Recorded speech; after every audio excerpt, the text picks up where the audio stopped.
I'm travelling all round this magical country, playing in small pubs and town halls as I go along the way.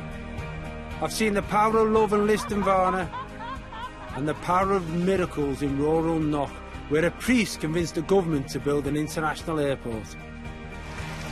Yeah. He gets the crack, like, or he just loves us. Or he's a wannabe Irish person, I think. Tonight my journey is taking me west, deep into the heartland of traditional Ireland, into a world steeped in magic, mystery and music. Folk music, traditional music, is the mother of all musics. And then venturing north into a land divided by history.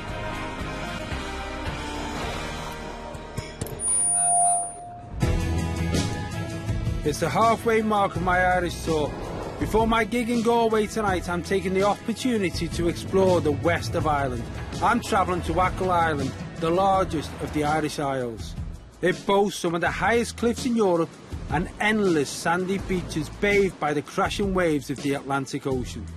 The stunning beauty of this region is almost beyond description, but I've come for something else.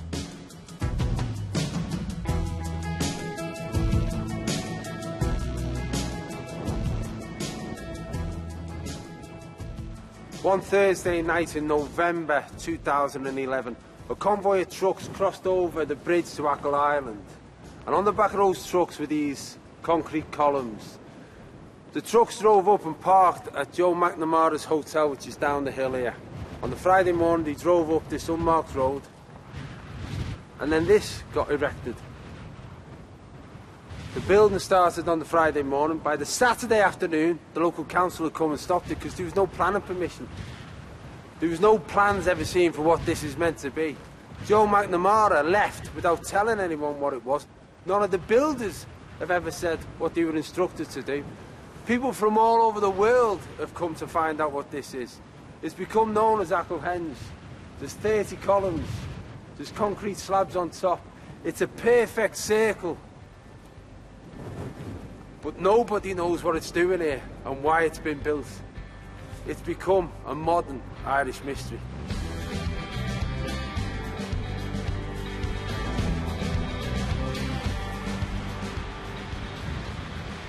We've come in now because I usually have a kip, so that's why I'm like this. And I got this. This is a sleep suit that you get if you ever fly first class with Emirates. Just explaining it, because most of the world will never get one, but I got upgraded, so I'm going to get my wear out of it because it was for nothing. So I've literally got 20 minutes to get ready.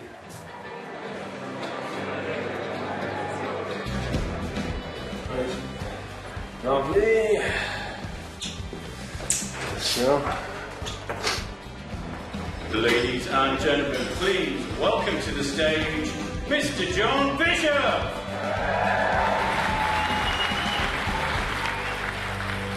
Thank you. Thank you. Thanks for coming. This is the second gig I've done in Galway ever. You were not. I swear to God. All right, then where was it? Years Square, about 10 years ago.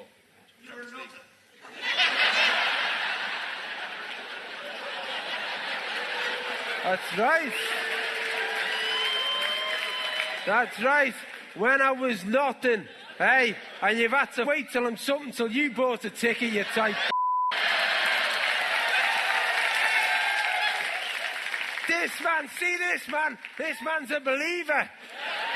He was there right at the beginning. It's this type of man that gets an airport built in places like Knock.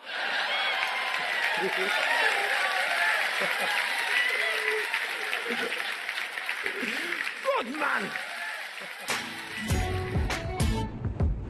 Only 4% of the Irish population speak Gaelic, but in this area, its use is widespread.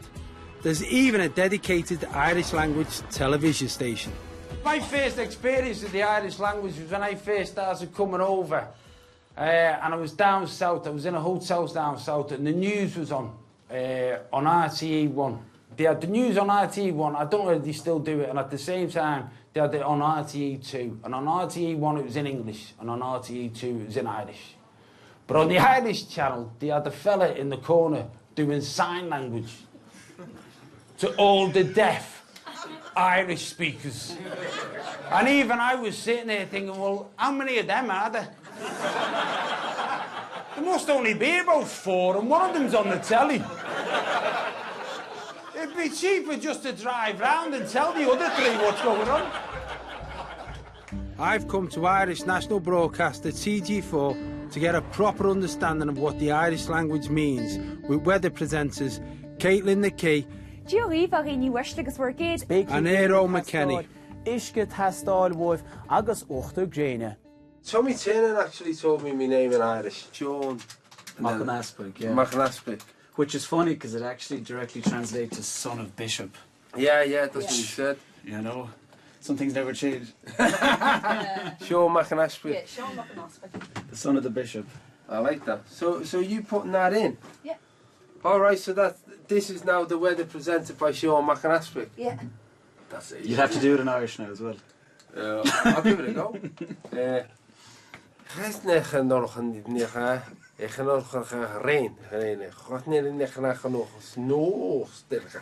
Good. You sound like a Dothraki. So if you're presenting then on the national channel that supports the Irish language, but you both speak a different version of the Irish. Like you listen to Scouse, you listen to Geordie, you listen to Posh London. It's the same language, but they're completely different in a way as well, and very hard to pick up. It's nearly the same with Irish, although we do use a lot of different words. What do you mean by different words? What would be a different word that you would use? Like it's really interesting because there's 4 presenters and we all have different words for the weather because there's so many different ways to describe the rain. Yeah. So like there's so many different words for it. So it's not like the Eskimos have 500 words for snow or something like that. Exactly, Pretty much is. So in Ireland you get the rain that often. Every little village came up with its own word. That says everything you need to know about Ireland. No one puts that in the adverts, do they? Come to Ireland. We've got 100 words for the weather you're going to find when you get here. It was a purposeful British policy as well when you had the penal laws in the 17th century that Irish was gotten rid of as a written language. Yeah. It used to be written, Old Irish. It was completely dismantled. Catholics weren't allowed to be educated. So because of that, we lost a written language. Everything was kept in songs, in stories. And I suppose that's the real reason why it's really so important, because we had no books growing up. There was no education. The only way they got their history was from the likes of songs and stories. After hundreds of years of persecution, the Irish language is making a revival. The other thing as well, when I said to the taxi driver, do you speak Irish? And he said, couple of fuckle. And I went, that's a bit much, yeah. I've only asked you a question. He said, no, couple of fuckle. I said, no, you can't say. And that's saying I say a few words, isn't it? And then you've actually broken the ice. You know, it's like going to France or Spain and just to be able to say a couple of fuckle. It does. Because I've had half of that all my life. It's the couple, I've just put it all in the wrong place. Couple of fuckle, I've got that. Alan, thanks for your time. Yeah, well... How do I say that in Irish? Thank you for your time. Okay, well, thanks for your time. Around Ireland began watching Mayo in the All-Ireland football final. The passion from the Mayo supporters was amazing. Tonight, I'm performing in front of those same supporters, so I've got a special trick up my sleeve. It feels right that I should wear the shirt. And also, it's just a way of winning the crowd over putting on the county shirt. I can't end up with loads of shirts. Yeah!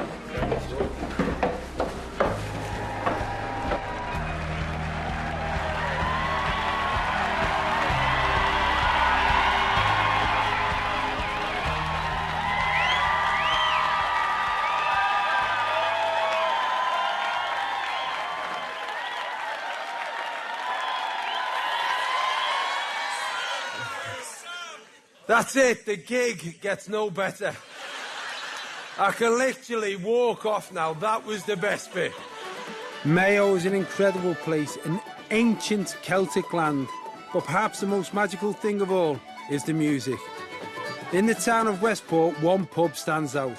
The owner is Matt Malloy of the 6-time Grammy Award-winning Irish supergroup, The Chieftains. These are just your pictures that you've started putting up when you got the band. Yeah, we played for Barack Obama, and before that we met President Clinton a few times. Yeah, and he's a character. He's great. He threatened to play sax with us, but it hasn't happened yet. We might get him yet. Yeah. What would you do if Trump asked you? I'd give it a miss. Down here, is this the Hollywood bit? You got Michael Douglas there and Mel Gibson up there. He invited us over for the launch of Braveheart. Princess Di was there. We met her as well. That's brilliant. And this I loved the most. I mean, it's the Rolling Stones. The Stones come in to do a session. Rocky Road to Dublin we did with them. And a rocky road it was that day. We had a lot of fun with them. They're dead sound, yeah. When not touring the world, playing to sold-out arenas, he can be found here, jamming in the back of his pub. Seek a passage around the... People travel here from all over the globe, not just to listen, but to actually join in. Like, there's music here every night. I have session music 7 nights a week. You know, sort of cocooned around myself, if you like. Yeah. I don't like televisions and pubs or snooker tables. That's all banned. So, the only time a television will come in here is when Mayo are playing.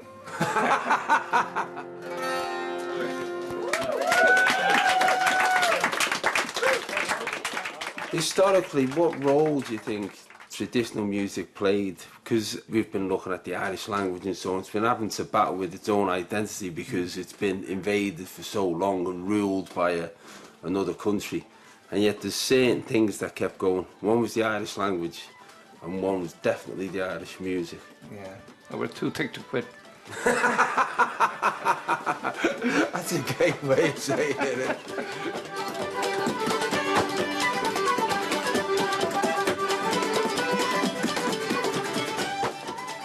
Father was there, you play your music, you know, be proud of who you are, be proud of your music, be proud of your heritage. So there you go.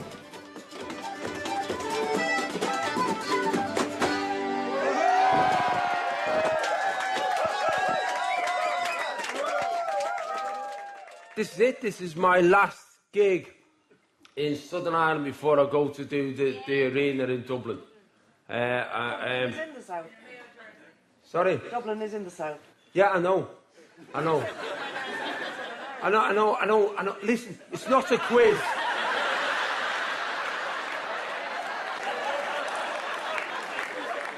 And, like, I had more to say. You know what I mean? If I wanted someone to finish off my sentence, I'd be at home with my wife.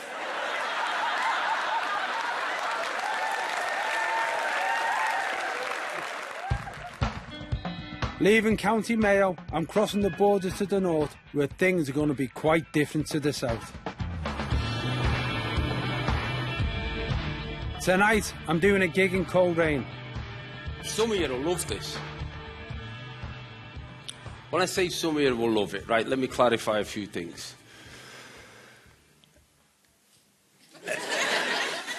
Right, it was easier down south to do a gig. Because down south, I assume everyone's on the same side.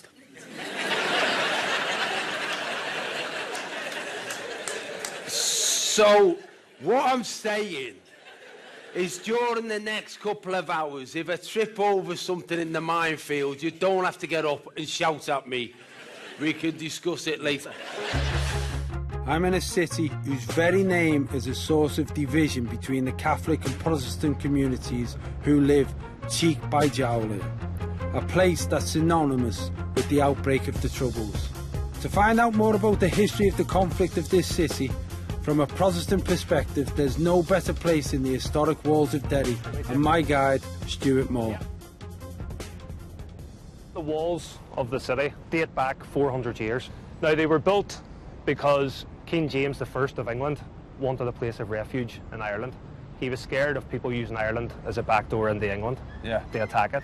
So I met a guy, Stuart Moore, who's from the Apprentice Boys, and he was telling me He was telling me that the walls of Derry were built by King James I because he thought, you know, he wanted a defence to stop people coming into England via Ireland. So that was the first hard border. And hey, see what I did? In the edit, that'll be brilliant. As a way of attracting the people to come and build this city, the guilds from London, he said he would name the city after them. So he put the term London in front of Derry. In more recent years, nationalist politicians would have always wanted to drop the term London. They didn't want anything British to do with Ireland. So if someone ever says to you where you're from, where'd you say? I knew you were going to ask that question. If I am speaking an everyday language in this city, I'm from Derry. If I am out of this city on holidays, on business, whatever it may be, I'm from Londonderry. It's the official name of my city. As well as curating the museum here, Stuart is a member of the Apprentice Boys, an organisation which commemorates the Siege of Derry. An event where the deposed Catholic King of England failed in his attempt to take the city. The tradition was fascinating, but I have to say, and it was fascinating, and I can understand it a lot more now than I did before, but I've got to tell you this, I was talking to him and I said, well, if you join the Apprentice Boys, is it like, you know, is it a secret handshake, or is there a way of knowing that someone else is in the Apprentice Boys? And he said, no, he said, but we have a salute. The Apprentice Boys have a salute that they use. The salute is the left arm outstretched like this, and that is taken like that. Left arm outstretched, yeah. It's obviously not a secret because I've just told you what it is. Yeah, but it's weird, isn't it? Because the amount of times, you know, when people might walk up to you and go, what's that over there? You go, oh, you mean that? That's the Apprentice Boys salute. I said, that must be confusing, mustn't it, when you ask someone directions and they go, start where you go. You're one of us. So I went, and I went there, and then I went down to the bogside, and obviously they're like, you know, we were on the walls of the city looking down at the bogside, then I went to the bogside and I learned a bit about the community there. In a city divided by sectarianism, both sides have got incredible stories to tell. And below the city walls, in the Catholic bogside area, is the story of an event that became known as Bloody Sunday. On the 30th of January 1972, the British Army opened fire on a civil rights march. 13 were killed that day and another died of their injuries months later. Father, how many dead have you seen in the bogside? Appearing to be dead, there are the 3 in that Saracen car. There are 2 men lying at the end of this block of flats. There's another man at least very close to being dead. There are 2 others up there. The nearby Museum of Free Derry has become an integral part of Ireland's civil rights heritage. And Information Officer John Kelly has a very personal attachment to Bloody Sunday. Willie McKinney, that's a camera he used that day. He actually filmed the march before he was shot dead, just outside in the car park. This is my brother Michael. He was 17 and he was the youngest to die on Bloody Sunday. We're here to ensure that the people, when they leave here, have a better understanding of the story and the truth about what happened. In recent years, the museum has welcomed visitors from all parts of the divide who have come to pay their respects. Remarkably, even Protestant paramilitaries. How was it for you and the rest of the staff? You know, you're saying to yourself, I wonder how these guys are going to react.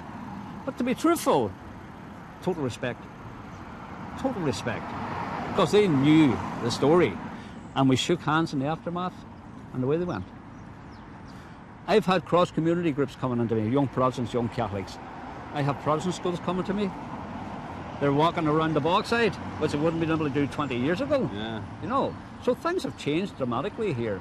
But a lot of great work going on here, especially in this city, when people are prepared to sit down and talk to each other. That's the important factor. That's the key, isn't it? Talk. And in that spirit of sitting down together, I invited John and Stuart to my Derry gig.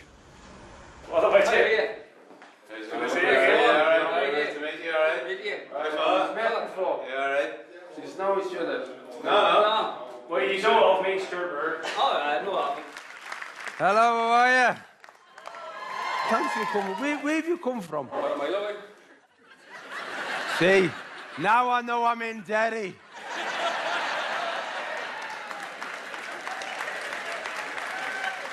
People will tell you the distance, but they won't tell you the direction. Where you from? Not far. You don't have to know any more than that. There'll be no postcodes handed out here tonight. Everybody's equal in here tonight. If he didn't have a good idea of Ireland, he sure as hell got it when he met the likes of us two, and everywhere else he went on his trip. He's meeting the people and then going and doing the show. I married a girl from Manchester, obviously. I'm from Liverpool, so my kid's a mixed race. So we've had a lot of issues with that. We've got over it, you know. We crossed the divide. He could only but learn from what after talking to us. But like you must remember also, like we are a funny people as well. We can laugh at each other, and certainly after the night, certainly I think John has picked that up, and I think he was comfortable in that respect too as well. He was prepared to have jokes about both sides and so on, and fair play to him. Next time, I go for a chili dip before crossing the border on my way to Dublin.